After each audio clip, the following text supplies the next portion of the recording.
El primer indicio de que algo andaba terriblemente mal llegó un martes por la tarde, cuando la señora Herminia Gallegos llevó a su hijo de 8 años al Hospital Civil de Guadalajara con vómitos incontrolables y una fiebre que alcanzaba los 40 grados. El niño, Roberto Gallegos Mendoza, había comido barbacoa en el puesto de don Casimiro apenas 3 horas antes. Los médicos inicialmente diagnosticaron una intoxicación alimentaria común, pero cuando el análisis de sangre reveló niveles anormales de proteínas desconocidas, la doctora Patricia Montes decidió llamar a las autoridades sanitarias. No podía saber en ese momento que estaba desenterrando algo que llevaría décadas oculto bajo la fachada más inocente imaginable. Un negocio familiar que alimentaba al barrio de Analco desde hace 28 años. El inspector Rodrigo Salazar Moreno tenía 52 años cuando recibió la llamada del Hospital Civil. Llevaba 26 años trabajando para la Secretaría de Salud de Jalisco, especializándose en brotes de enfermedades transmitidas por alimentos. Había visto de todo: carne podrida vendida como fresca, rastros clandestinos operando en sótanos, restaurantes que servían animales no aptos para consumo humano. Pero nada, absolutamente nada en su experiencia, lo había preparado para lo que encontraría en el puesto de barbacoa de don Casimiro, ubicado en la esquina de Independencia y Reforma, justo frente a la plaza del mercado. Cuando Rodrigo llegó al establecimiento esa misma tarde, acompañado del veterinario municipal Jorge Ruiz Castañeda, el lugar lucía exactamente como cualquier puesto de barbacoa tradicional en Guadalajara. Las paredes de ladrillo pintadas de un azul desteñido, los bancos de madera gastados por décadas de uso, el aroma penetrante de carne cocida, mezclándose con cilantro y cebolla. Don Casimiro Tellez Ramírez, un hombre robusto de 67 años con bigote canoso y delantal manchado, los recibió con la hospitalidad característica de los comerciantes del barrio. Su sonrisa era amplia, sus modales cordiales. Llevaba ese puesto desde 1948, explicó con orgullo, heredado de su padre, quien lo había heredado del suyo.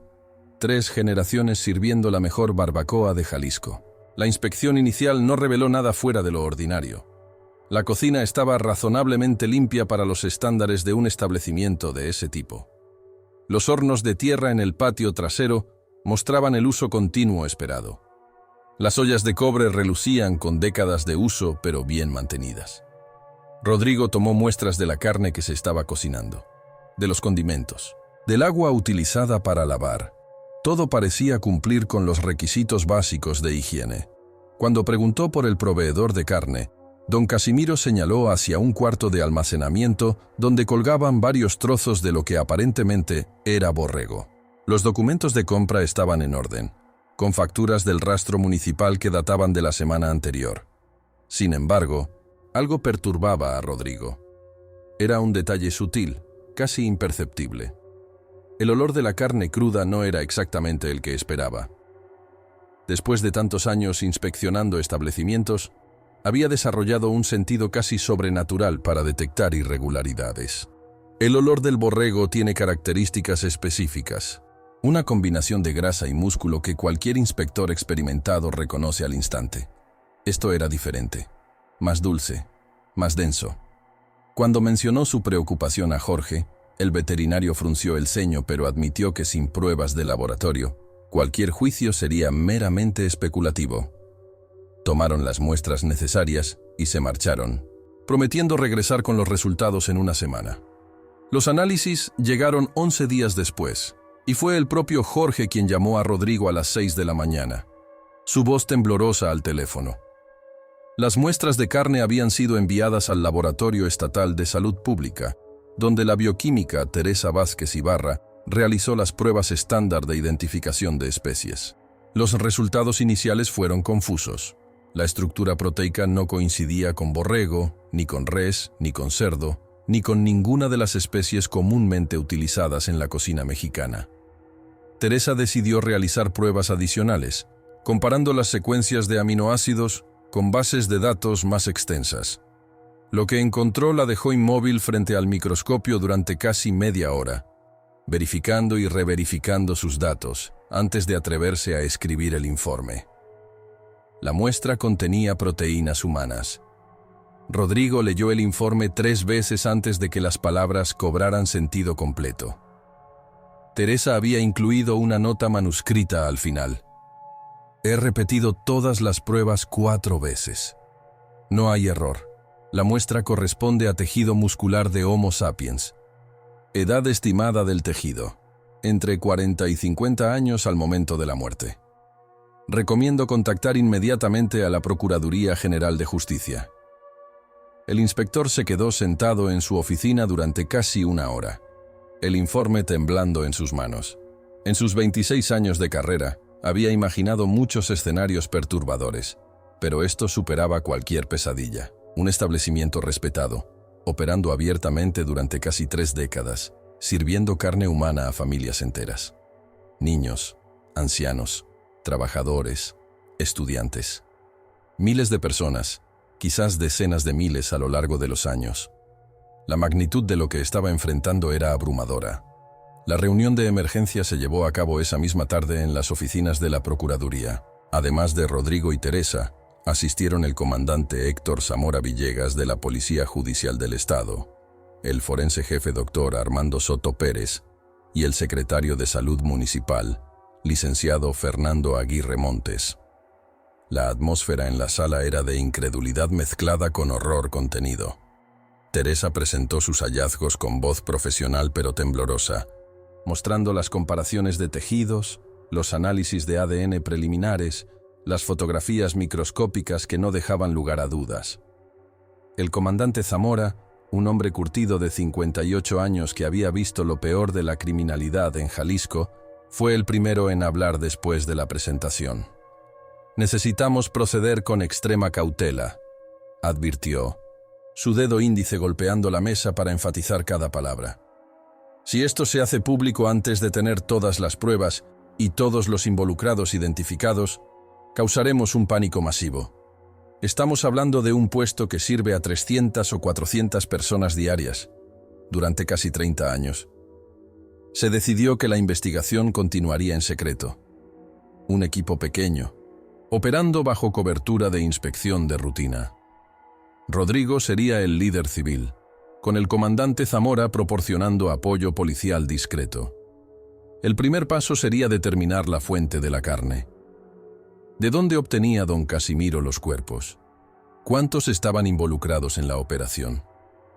¿Por cuánto tiempo había estado ocurriendo esto realmente? 2 días después, Rodrigo regresó al puesto, esta vez acompañado solo por un agente judicial vestido de civil, presentado como su asistente. La excusa era una inspección de seguimiento rutinaria. Don Casimiro los recibió con la misma cordialidad de siempre, ofreciéndoles café y pan dulce. Rodrigo observó al hombre con nueva perspectiva, buscando señales de culpa, de nerviosismo, de cualquier cosa que traicionara conocimiento de lo monstruoso. Pero don Casimiro parecía genuinamente relajado, incluso complacido por la atención de las autoridades. Hablaba sin parar sobre su negocio, sobre cómo su familia había perfeccionado la receta de la barbacoa a lo largo de 3 generaciones, sobre los clientes fieles que venían desde que eran niños. Durante la conversación casual, Rodrigo preguntó sobre la familia de don Casimiro. El anciano se animó visiblemente, sacando fotografías enmarcadas que colgaban en la pared de su pequeña oficina. Señaló a su esposa, fallecida 5 años atrás. Sus 3 hijos, todos involucrados en diferentes negocios, y sus cuñados. Aquí se detuvo, y algo cambió en su expresión. Una sombra cruzó su rostro, tan fugaz que Rodrigo casi la perdió. «Mis cuñados», dijo don Casimiro, su voz adoptando un tono peculiar. «Eran 6 hermanos. Todos trabajaron conmigo en algún momento. Buenos trabajadores, aunque problemáticos». Cuando Rodrigo preguntó qué había sido de ellos, don Casimiro se encogió de hombros. Se fueron, uno por uno, a lo largo de los años. Ya sabe cómo es la gente, siempre buscando mejores oportunidades. El último se fue hace unos 10 años. Nunca volvieron a visitar, ni siquiera cuando murió mi esposa. Había algo en la manera en que lo dijo, una desconexión entre las palabras y el tono, que hizo que la piel de Rodrigo se erizara. Esa noche, El comandante Zamora puso a trabajar a sus mejores investigadores para rastrear a los cuñados de don Casimiro. Los nombres estaban en los archivos de registro civil: Aurelio, Bernardo, Cristóbal, Damián, Eugenio y Federico Montes Aguirre. Todos nacidos entre 1920 y 1932. Los registros mostraban que ninguno de ellos había renovado documentos oficiales en años. No había registros de defunción, no había solicitudes de pasaporte, no había movimientos en cuentas bancarias. Era como si los 6 hombres simplemente hubieran dejado de existir en algún punto de las últimas 2 décadas. El forense Armando Soto comenzó a trabajar en paralelo, examinando los archivos de personas desaparecidas en Guadalajara durante los últimos 30 años. Lo que encontró fue perturbador en su consistencia. Había un patrón. Hombres de mediana edad, la mayoría sin familia cercana o con familias desinteresadas, reportados desaparecidos por vecinos o empleadores. Los reportes estaban espaciados irregularmente, a veces con años de diferencia, a veces varios en el mismo año. En total, identificó 42 casos que coincidían con el perfil. 42 hombres que simplemente dejaron de existir, sin rastro, sin investigación profunda, archivados como adultos que abandonaron voluntariamente su residencia. Mientras tanto, Teresa Vázquez continuaba analizando las muestras originales con mayor profundidad. Logró extraer información adicional del tejido. La persona de quien provenía había muerto aproximadamente 6 meses antes de ser procesada, basándose en el grado de degradación proteica. La muerte no había sido reciente. La carne había sido preservada de alguna manera, probablemente congelada. Esto sugería una operación mucho más sofisticada de lo que habían imaginado inicialmente. No estaban tratando con un loco impulsivo. Esto era sistemático, planificado, sostenido durante décadas. Rodrigo necesitaba entender cómo funcionaba realmente la operación. Una inspección superficial no revelaría los secretos profundos del puesto. Necesitaba acceso al lugar cuando no hubiera clientes, cuando las fachadas cayeran. Obtuvo una orden judicial discreta del juez Ramiro Ochoa Delgado, quien quedó visiblemente perturbado al leer el expediente, pero entendió la necesidad de secreto absoluto. La orden permitía el registro nocturno completo del establecimiento y de la residencia de don Casimiro, ubicada en el 2º piso sobre el puesto. El registro se llevó a cabo un domingo a las 3 de la madrugada, cuando las calles de Analco estaban desiertas. Rodrigo, el comandante Zamora, 2 agentes judiciales, el forense Soto y Teresa Vázquez, entraron al edificio con linternas y equipo de recolección de evidencia. Don Casimiro fue despertado y detenido preventivamente, leyendo sus derechos, pero sin explicación completa. El anciano protestó con indignación, demandando saber qué crimen había cometido. Los agentes lo mantuvieron en la sala de su casa, bajo vigilancia, mientras el equipo comenzaba la búsqueda. La cocina principal no reveló nada más allá de lo ya documentado. Los hornos de tierra del patio trasero estaban fríos, mostrando años de uso, pero nada evidentemente incriminatorio. Fue Teresa quien notó la irregularidad en el piso del cuarto de almacenamiento. Bajo la capa de aserrín viejo y manchas de grasa, había un patrón rectangular demasiado perfecto en el concreto. Cuando Rodrigo y el comandante limpiaron el área, encontraron una trampilla de madera gruesa, pintada del mismo color que el piso circundante, con un candado oxidado pero funcional. Forzar el candado tomó menos de 1 minuto. La trampilla se abrió revelando escalones de piedra que descendían en oscuridad completa. El olor que emanó del hueco hizo que todos retrocedieran instintivamente. Humedad antigua, carne preservada, algo químico y algo más, algo orgánico y dulzón que ninguno podía identificar, pero que todos reconocieron instintivamente como el olor de la muerte. Rodrigo dirigió su linterna hacia abajo. Los escalones descendían aproximadamente 4 metros, terminando en lo que parecía ser un sótano amplio. El descenso fue lento, cada paso cauteloso. El sótano resultó ser mucho más grande de lo esperado, extendiéndose bajo todo el edificio y posiblemente más allá. Las paredes eran de piedra original, probablemente de la construcción colonial del edificio. El techo bajo, apenas 1,80 m de altura, estaba manchado de humedad, pero lo que capturó toda la atención fueron los contenidos del sótano. Contra la pared norte había 6 congeladores industriales antiguos, del tipo usado en carnicerías grandes, todos funcionando, su zumbido eléctrico resonando en el espacio confinado. El comandante Zamora se acercó al primero y lo abrió. Dentro, envueltos en papel encerado y etiquetados con fechas que se remontaban hasta 1972, había trozos de carne cuidadosamente cortados y organizados.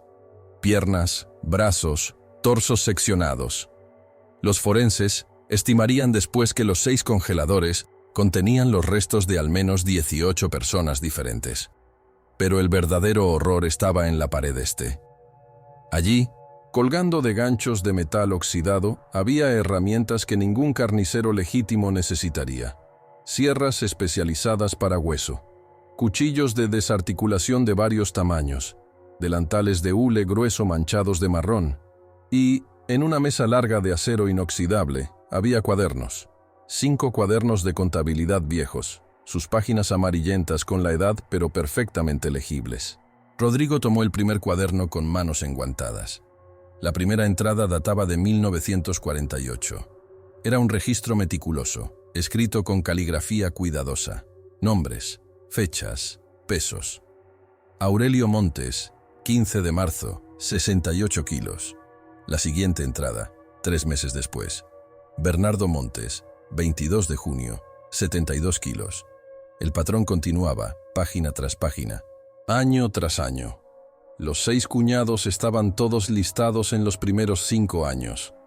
Después venían nombres que Rodrigo no reconocía, pero que el forense Soto más tarde identificaría como coincidentes con varios de los casos de personas desaparecidas. La última entrada en el 5º cuaderno databa de apenas 2 meses atrás. Rogelio Valenzuela, 3 de octubre, 65 kilos. El comandante Zamora inmediatamente envió agentes a verificar reportes de desaparecidos recientes. Encontraron a Rogelio Valenzuela Sánchez en los archivos. Hombre de 47 años, sin familia conocida, trabajador eventual en el mercado de abastos, reportado desaparecido por su casera el 10 de octubre cuando no pagó la renta. Mientras el equipo forense fotografiaba y documentaba cada centímetro del sótano, Rodrigo subió para confrontar a don Casimiro. El anciano estaba sentado en su sillón, las manos esposadas, mirando al vacío. Cuando Rodrigo entró, don Casimiro levantó la vista y algo en sus ojos cambió. La máscara de cordialidad había desaparecido completamente. Lo que quedaba era una frialdad calculadora que heló la sangre del inspector. «Encontraron el sótano», dijo don Casimiro. No era una pregunta. «¿Por qué?», preguntó Rodrigo, su voz apenas un susurro. No podía formular la pregunta completa, pero no era necesario. Don Casimiro se recostó en su silla, y por primera vez en toda la investigación, sonrió de verdad. «Mi padre me enseñó el negocio cuando tenía 14 años. Me llevó al sótano, me mostró los congeladores, me explicó la verdad. Él había aprendido de su padre, 3 generaciones de la mejor barbacoa de Jalisco». Se detuvo, como si esperara que Rodrigo comprendiera. «¿Sabe cuál es el secreto de una buena barbacoa? La carne. Siempre ha sido la carne. Y esta carne especial que usamos. Nada se le compara.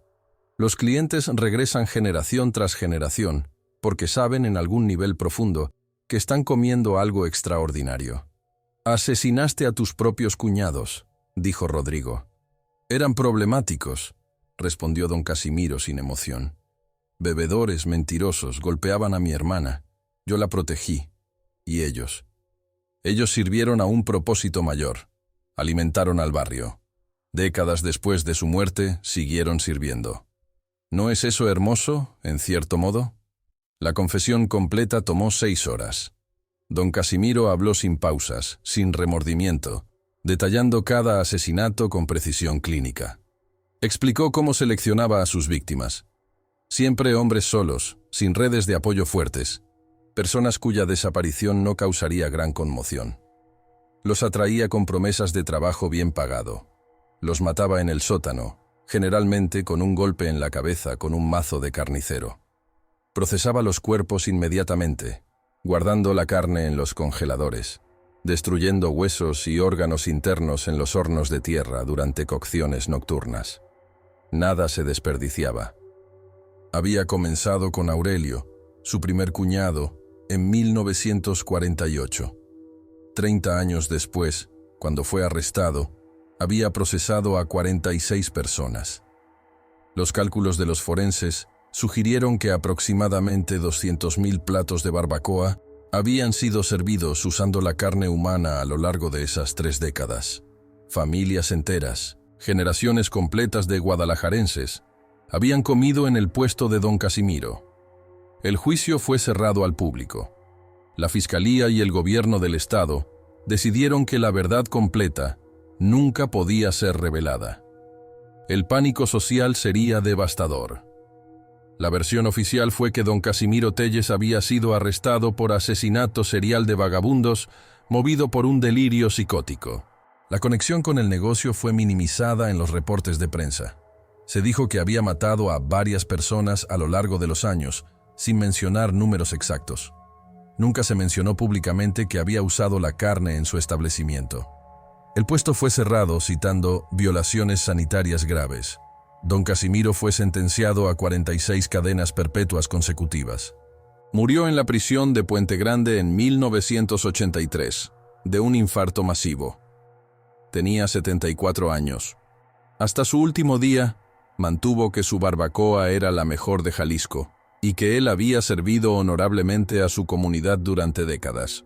Rodrigo Salazar nunca se recuperó completamente de la investigación. Solicitó traslado a trabajos administrativos y se retiró prematuramente en 1980.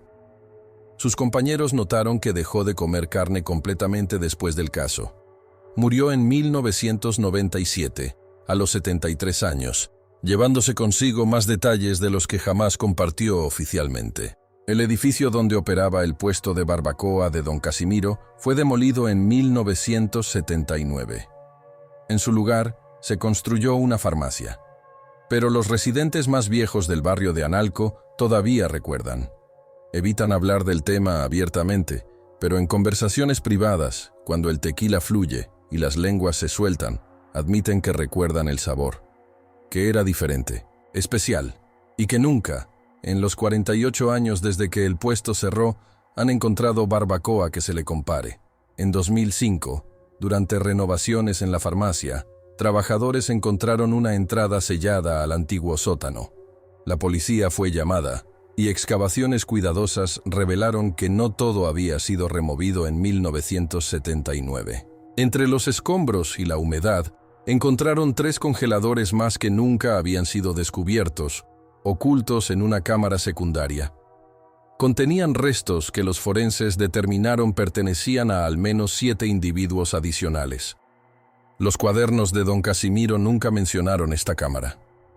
Hasta el día de hoy, no está claro quiénes eran estas 7 personas, o cuántas más podrían estar enterradas bajo el barrio de Analco. Y cada año, sin falta, en el aniversario del arresto de don Casimiro, alguien coloca flores blancas frente a la farmacia. Nadie sabe quién. Las cámaras de seguridad nunca capturan a la persona. Solo las flores aparecen cada 15 de noviembre, al amanecer. Los dueños de la farmacia las retiran rápidamente, incómodos con el recordatorio. Pero al día siguiente, sin importar qué tan vigilantes estén, las flores vuelven a aparecer. Los archivos oficiales del caso permanecen clasificados hasta 2048, 72 años después del arresto. La razón oficial es protección de identidades de víctimas y familiares. La razón real, conocida solo por un puñado de funcionarios de alto nivel, es que los cuadernos contienen nombres que van más allá de las 46 víctimas confesadas. Hay listas, fechas futuras, nombres de personas que desaparecieron después del arresto de don Casimiro, sugerencias de que no trabajaba solo, de que la red era más amplia, de que otros establecimientos, en otros barrios, en otras ciudades, podrían haber estado operando de manera similar, y hasta hoy, Cuando los viejos del barrio de Analco huelen el aroma de barbacoa en el aire de los domingos, cuando el humo de los hornos de tierra se mezcla con la brisa de la mañana, algunos cierran sus ventanas rápidamente, porque dicen que el olor es demasiado similar, demasiado familiar, y que ciertos secretos nunca mueren completamente, solo se entierran más profundo, esperando bajo el peso del tiempo y el silencio cómplice de una ciudad que prefiere olvidar antes que enfrentar la verdad completa de lo que comió durante 30 años. Claude Eumaia, e pode cometer erros. Por favor, verifique as respostas.